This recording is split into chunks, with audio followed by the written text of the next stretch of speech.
অনেকেই ফোন করে আবার এসএমএস করে জানতে চায় যে, "দাদা আসলে আমি একটি পুরাতন ইউজড লেন্স কিনতে চাচ্ছি। কি বিষয়ে দেখে কিনলে আমি ঠকবো না?" তো ১ম ব্যাপার হচ্ছে আপনি যখন একটি পুরাতন লেন্স কিনতে যাবেন, অবশ্যই আগে আপনি তার আউটলুক দেখবেন। এইরকম যদি আউটলুকের লেন্স হয়, দেখেন যে লেখা উঠে গেছে, আবার রাবার লাগাইছে দেখেন। এই ধরনের যদি থাকে সেটা ১ম এই এভয়েড করবেন। দ্বিতীয়ত হচ্ছে কি, দ্বিতীয়ত দেখবেন যে এইরকম যে আউটলুক দেখেন যে লেখাগুলো উঠে গেছে, এইখানকারও উঠে গেছে। দেখবেন যে স্ক্রু যদি কোনো খোলা থাকে, কোনো স্ক্রুর উপর যদি বেশি দাগ থাকে, সেটা কেনাও থেকে বিরত থাকবেন। এখন আসি যে ধরেন যে আপনার আউটলুক অনেক বেটার। দেখেন এই লেন্সটা যেমন এখন দেখাচ্ছি, দেখেন যে আউটলুক অনেক ভালো। দেখেন যে সবকিছুই ক্লিয়ার। এখন এটা আপনার কি পছন্দের ব্যাপার। এখন মনে করেন যে এটা আপনার পছন্দ হয়েছে। আউটলুক দেখে পছন্দ হইলে ২য় করবেন কি আপনি লেন্সটাকে এভাবে ক্যাপটা খুলবেন। খোলার পরে যে বিষয়টি আছে এই যে এখানকার কানেক্টর পিনগুলা লক্ষ্য করবেন যে আসলে এগুলো বেশি ঘষা খেয়েছে কিনা, মানে বেশি স্ক্র্যাচ পড়ছে কিনা। এভাবে দেখার পরে যদি সেটা মনে হয় যে না বেশি স্ক্র্যাচ পড়েনি তাহলে সেই লেন্সটি ইউজড খুব কম। তারপরে করবেন কি আপনি এই যে স্ক্রু গুলার দিকে লক্ষ্য রাখবেন। স্ক্রু গুলা দেখবেন যে আসলে স্ক্রুতে কোনো দাগ অথবা খোলার কোনো স্পট আছে কিনা।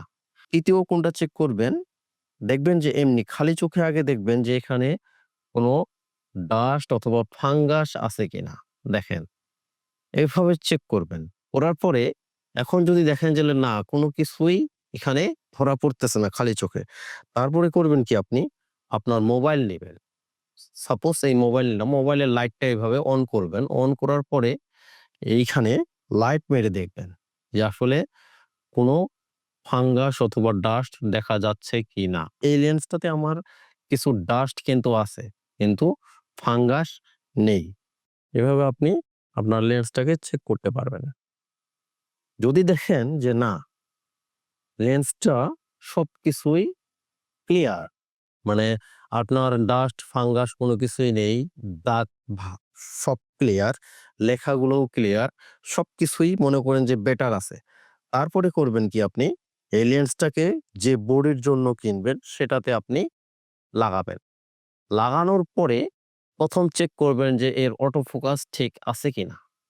যদি অটো ফোকাস ঠিক থাকে তারপরে আপনি ছবি ক্লিক করবেন। ছবি ক্লিক করার পরে দেখবেন যে আসলে ছবি কেমন আসতেছে। কোথাও শার্প, কোথাও ব্লার অথবা কোথাও কোনো স্পট আছে কিনা। ছবি তোলার পরে যদি দেখেন যে আপনি সাদা জায়গায় ছবি তুলবেন। একটি সাদা পেপার হতে পারে। সেই পেপারের ছবি তুলবেন। তোলার পরে সেটাতে দেখবেন কি যে কোথাও কোনো কালো দাগ আছে কিনা। যদি না থাকে তাহলেও সেটাও ফাইনাল। এর পরবর্তী ধাপ হচ্ছে কি যে আপনি একটা ছবি তোলেন।